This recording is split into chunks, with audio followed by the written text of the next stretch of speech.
Ladies and gentlemen, welcome to this third episode of the plant-based, I keep saying plant code podcast. We are plant-based, though. We are plant-based, so it's actually quite relevant. But either way, welcome to this third episode of the Plant Code podcast. Nailed it. We're going to be talking about B12. The B12 business is the B12 name business. of our third episode. With me, Eric. And I'm Max. And we're so excited to be here today. This is something that you hear a lot about as a vegan. I hadn't even heard of B12 before I became vegan, had you? I thought it was like a bomber aircraft or something. I thought it was like a Bentley car. They sent in the B12 to destroy the city. Yeah, I mean, it's just as dangerous. Like, we've been looking into B12 because there's a lot of criticism towards vegans, and a lot of non-vegans will be like, oh, but where do you get your B12 from as you don't eat meat? And to be honest, I had no idea. No, me neither. B12 is the only vitamin that is not recognized as being reliably supplied from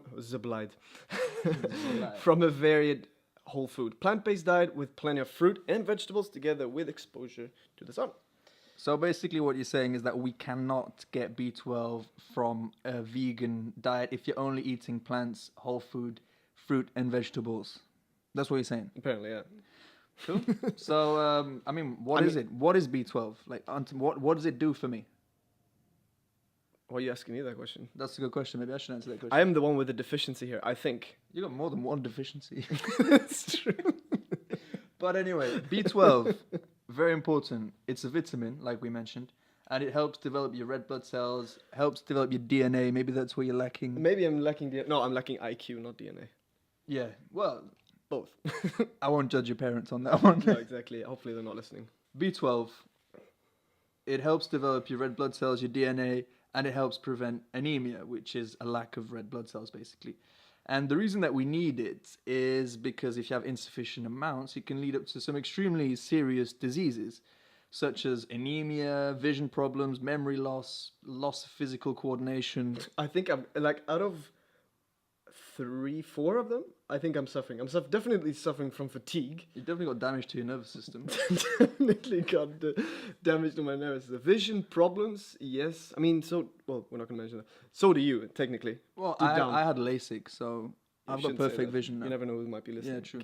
Okay. Yeah, memory loss is definitely the loss of physical coordination. Yeah, like when I greet someone, instead of reaching out my hand, I reach out my tongue. Anyway, these symptoms and these conditions are all according to the NHS if you have a lack of B12. And the one that worries me the most is that you can have temporary infertility due to a lack of vitamin B12. It can literally affect your little swimmers down low. Really? Yeah. So it's not something to take lightly. You really do need No. to make sure you are getting that B12. And so I think we had to kind of look into where it comes from as well, because everyone's like B12, B12. But okay, it's a vitamin, but like, where is it? Like, where does it exist in It's the a world? bacteria. In fact, it's a good. Not all bacteria are bad. In fact, they're actually. It's a good bacteria. What? It's a good bacteria. It's not a a good bacteria, bacteria. It's a bacteria. It's a got it now. Some of these bacteria are found in the soil around the grasses that animals that feed on grass, and they are taken into the animal, and then it produces the bacteria in the gut of the animal. The Yes. B12. The bacteria is basically producing the B12. But what's interesting is a lot of people say that B12 comes from animals. And as we just said, it's mainly from animals that eat grass. So ruminants, which are cows, sheep, etc. Whereas people claim you get B12 from such as chicken and even cattle today. Most of it, especially in the factory farming industry, they're fed from grains, soy and corn. They're not grass fed. So they're not getting that B12 from the ground. So they're actually themselves are being injected with B12 and with other nutrients. Not getting it from a natural basis. No, they're definitely not. And I mean, we do also tend to take a lot of supplements today, so it is. I guess it is a challenge to get your B12 dosage from a natural source itself. I mean, it is possible, but to get the right amount, Yeah, I which we'll mean, talk about later, I guess. I was reading even there was an interesting article from the Department of Primary Industry and Regional Development in Australia that the soils are more and more poorer and poorer, in cobalt, and cobalt is necessary to synthesize the B12 in the stomachs. So even those animals that are feeding on grass, they are struggling to reach the levels of B12 that they used to because these soils are getting poorer and poorer. And if you think you're going to get the B12, obviously, by eating all these animals, like we said, it's not natural.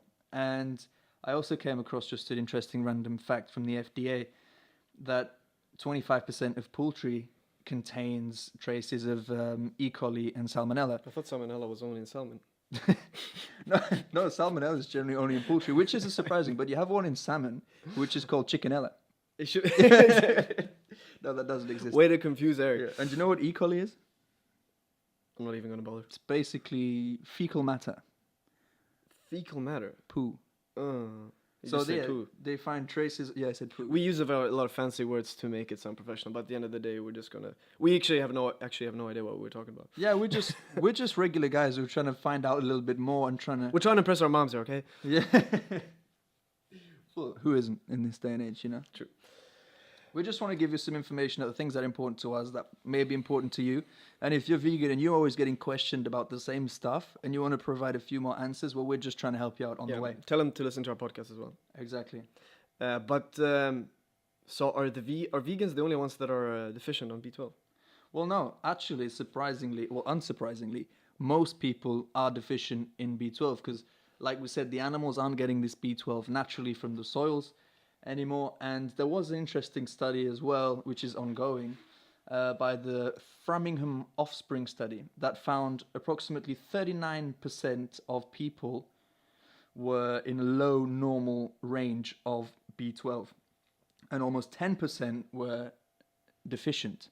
So if you consider approximately 2.5% of the population is vegan, and if every single one of those vegan people were to be deficient in B12, you still got another 7-8% of people who are on the spot. Who are there with us. True that. And what also we must mention is people tend to be a little bit dramatic about B12. Like, oh, where's your B12? Where's your B12? You're going to die if you don't get your B12. I don't think people necessarily know what B12. I mean, I don't really know. No, I know now what B12 is, but before I didn't really know either. Of course. And people were all asking me about B12, and I was like, B12.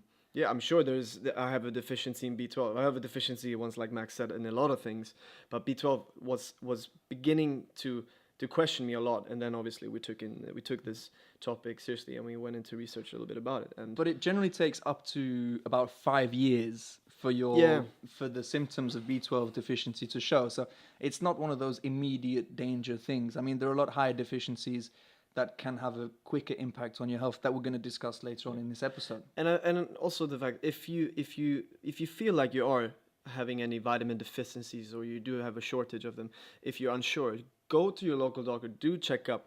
They will do these allergy tests that actually gives you any indications whether you're allergic to any substances or if you have any deficiencies like B12 or many other ones as well. And I think it's important anyway, if you change your diet, if you go from an omnivore meat-eating diet and you change to a vegan diet, I think everyone should do like a general blood test to check your levels of all vitamins once a year, especially if you're going through a big transition, just to check if you're doing well, how it's going, what vitamins you're missing, like you said. Even if on a regular basis, if your dietary is superb and you think you'd have the right amounts of vitamin intake, still doesn't hurt to go try it or to test yourself. So approximately as a vegan, as adults, we need between 1.5 to 2.4 micrograms per day, which doesn't mean anything to anybody because what's a microgram? What is a microgram? No one knows. But let's say, how do you get that 1.5 to 2.5? It sounds like it's not difficult at all, considering that amount, Graham. Well, apparently one piece of toast with Marmite on it. Everyone... Oh, I love Marmite. No need for that. I mean, you either love it or you hate it. Never gonna happen. Yeah, I mean, okay. It's a quarter of your daily intake of B12. So you say, if I have a spoonful of Marmite, I'm good for a year? Well, no, maybe not. No, obviously I have no idea. I mean, there are some obviously fortified foods in B12 because people are like, oh, but I don't want to eat fortified foods. But when you're eating meat, that meat is fortified anyway in the vitamin. Even if it's like, organic. No, sorry. No, even the organic meats today, they're fortified as well. So the fortified foods you can eat as a vegan to obtain your B12 intake are just plant milks, nutritional yeast. We had that today. It's always good. I mean, we put that. I mean, nutritional yeast is something that I've starting regularly to put on anything that I cook. I mean, I barely cook. Well, I do cook, but I do put it frequently. Some decent scrambled tofu this morning. Indeed. Highly recommended. Yeah, but be careful because not all nutritional yeast is necessarily fortified in B12. It can be But fortified. Be careful. Be careful. It sounds like Caution. caution. You may proceed. No, so obviously there are foods that are suitable for B12 intake, And even some of the meat substitutes today, they contain B12. Obviously, they're enriched in it. And the simplest way, and a way a lot of doctors especially recommend, be it vegans or non-vegans, they recommend to take a daily or a weekly supplement to B12. Yeah. So you have a daily one, you can have a weekly one. It doesn't really matter as long as you're kind of meeting that intake. I personally do it. I mean, I bought myself vitamins that are specifically aimed for men because it does. Vitamin requirements do vary from female to male. I mean, I bought it, and I think I bought it 2 months ago, and I think I still have like 2 months left. I mean, I think I took 1 or 2, but over there, but I forgot. But is that just B12 or is that like no, overall? that's all around. Basically, what is recommended for a male per day. So I should actually start taking that after this. But we'll talk about some of the other stuff that's actually probably more dangerous than protein in the Western world. And the first one of those is actually iron. Yeah, I'm not surprised, to be honest. And I think as well with women, it's probably even worse because of their menstruation cycles and pregnancies. Yeah, I mean, they do tend to lose a lot more blood and a lot more iron, obviously, is in the blood. I mean, women know this more than us, but yes. I think it's important to share this information so people are aware of it. Ensure that we men are also wise and we know. Yeah. We understand you. And so a couple of sources to make sure your iron levels are high. What have we got today? Pumpkin seeds. Lentils, black beans, awesome. Good sources of protein. Brussels sprouts. Well, that's like Marmite, Rome sprouts, pear sprouts. So back to iron. When you do consume iron, it's very important to make sure that you pair it with vitamin C because vitamin C helps for the absorption of iron in your body. Right. Don't go licking your mom's iron because that's not going to give you the... No, it'd burn your tongue. Yeah, probably. So yeah, vitamin C is crucial in order for the iron to be absorbed properly. Exactly. Yep. And the other one is calcium. We discussed it. True. Jinx on that. Jigs. Yeah, so calcium. We discussed it on the previous episode. So if you haven't listened to that episode yet, you know what to do. Episode 1, it's called Deadly Dairy. It's very interesting. Whichever source or platform you're on, we are on Spotify, we're on iTunes, we are on Buzzsprout, we are on YouTube, and soon to come SoundCloud as well. Yeah, that's work in progress. We'll get there. Yeah. And so 2 more of the important deficiencies that vegans can encounter are zinc. I didn't even know what zinc was before we started. I thought it was like something you made taps out of or you made the pipes out of. For me, zinc is still a nightclub because that's one of the things that I remember zinc of. So what are the sources where we can get zinc from? We can get zinc from whole grain breads, leafy greens, root vegetables, dried beans, peas, and nuts. So there's loads of sources of zinc out there. Make sure, basically the only thing you can really do is make sure you eat a varied diet all around. Don't eat the same food types all the time. As a vegan, it's good to there's so much out there. There's literally so much food you can eat. Diversify your plate. Yeah. Once in a while, have a bit of greens. Once in a while, have some meat substitutes. Quinoa. I mean, I'm not going to mention all the foods that you can eat, but yeah. And get creative. And the last most common deficiency within vegans is omega-3 fatty acids. Because omega-3 has obviously the highest source of omega-3 that you can get is actually in fatty fish. And I think it was mackerel, which is on the highest point. Second is salmon. But third, drumroll, is actually walnuts. Really? Yes. The third best alternative. Yeah, and you can also add to that chia seeds, flax seeds, hemp seeds, all kinds of seeds. Throw them in your oats or whatever you're doing. In your face, in your mouth, in your ear. As long as you're digesting. Okay, moving on. Anyway, so people like to point fingers at the deficiencies of vegans. Stop pointing your finger at me, Eric. That's in my face. It's important to also talk about the deficiencies most commonly found in non-vegans. We talked already that most people are deficient in B12, whether they're vegan or not. However, the next 2 deficiencies that we're going to talk about, vegans don't really suffer from them because they eat a very complete plant-based diet. The first one of those being fiber. And why do we need fiber, Eric? Well, fiber helps our digestive system, keeps our digestive system healthy, avoids constipation. No one likes constipation. No one likes constipation. And therefore, being vegan is good on the way in and out. Are you really glad that I put that in the notes? I could see just how comfortable you were saying that. I still don't get Being vegan is the shit. it. Got you. Got it? Or gives you the shits. Well, you don't want One to or have the the shits, you know. No, but being vegan is good on the way in, on the way out. So the food's good when you eat it, and it helps also you get in the nutrients so you can actually get it out again. I was like, when I was reading Instead of this, having I was like, rotting- what the hell is, I was like, being vegan is good on the way in. I thought it's like, it's good being vegan once in a while, but then I'm like, no, it's good being vegan all the time. It's always good to And be then vegan. you looked at me and I was like, okay, there's something in here I don't get, but it's funny for sure. Read your notes next time. For sure. Deficiency can lead to bowel cancer, cardiovascular diseases, type 2 diabetes, according to the World Cancer Research Fund, WCRF, and they estimate around 45% of the bowel cancers could be prevented through the diet, physical activity, and weight. Was that a question? I don't know where the question mark came from. Is it a question? Do you want me to answer that question? So even there, like, a bowel cancer could be prevented through diet, physical activity, and weight. So they're not too sure about No, that. they don't even know that. So they still have had their meeting about this thing. Is like, so did we come to conclusion? Nope, we're gonna leave this out. But it's true though, there are very few people on a vegan diet, and the statistics are very low in vegans for bowel cancer, for example.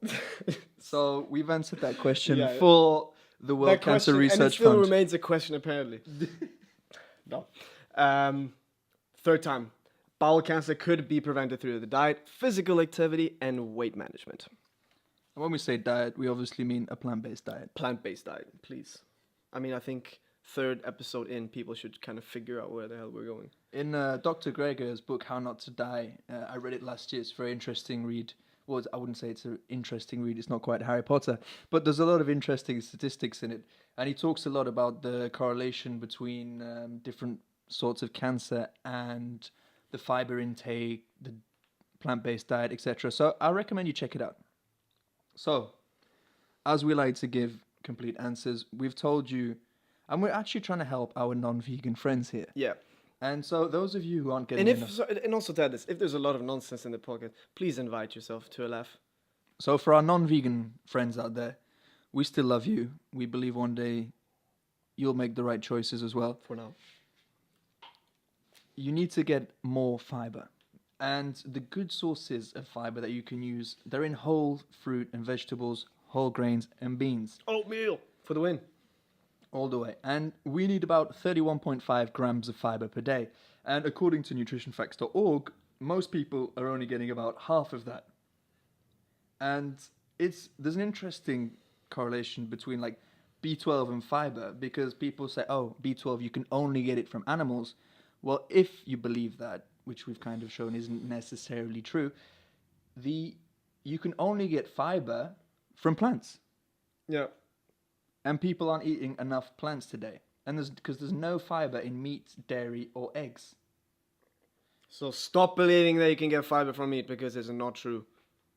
So the risks of fiber deficiency are extremely important and can be very, very serious to your health, such as what we've got here. We've got diabetes, metabolic syndromes, cardiovascular diseases, obesity, various cancers, high cholesterol, blood pressure, blood sugars, and I'm running out of breath.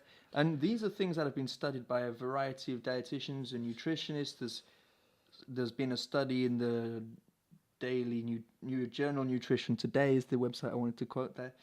And therefore, important fact as well, the Dietary Guidelines Advisory Committee, in their report, it does say that fiber is a nutrient of concern.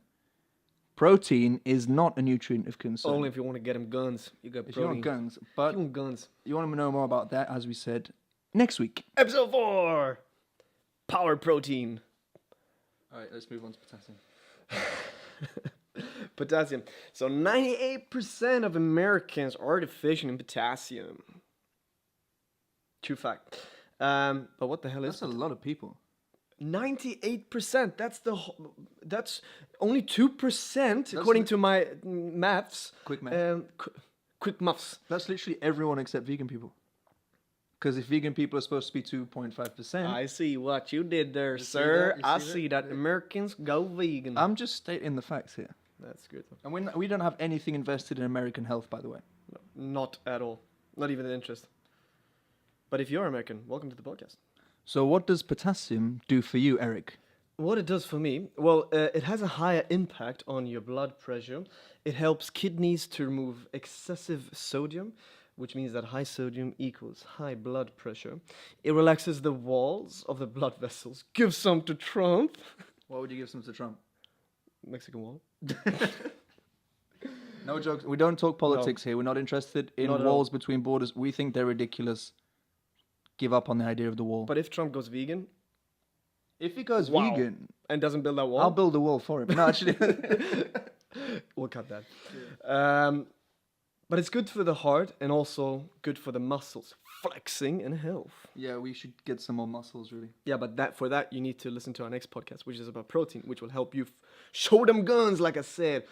To nutritionfacts.org, most people will need to eat 5 more bananas a day to meet their daily potassium requirement, or people actually just have to start eating 5 bananas, because I actually don't see many people eating bananas. And by the way, did you know that bananas could be radioactive?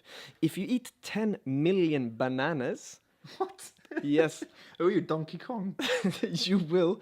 You could potentially start getting radioactive signs. I think you die before Yeah. you get radioactive signs if you eat 10 million bananas. Yeah, as I read something, you need to eat Like in one day? 270 bananas a day for 7 years in order to start getting symptoms of radioactive contamination. So how far through are you? Well, I have to start eating 5 bananas first of all.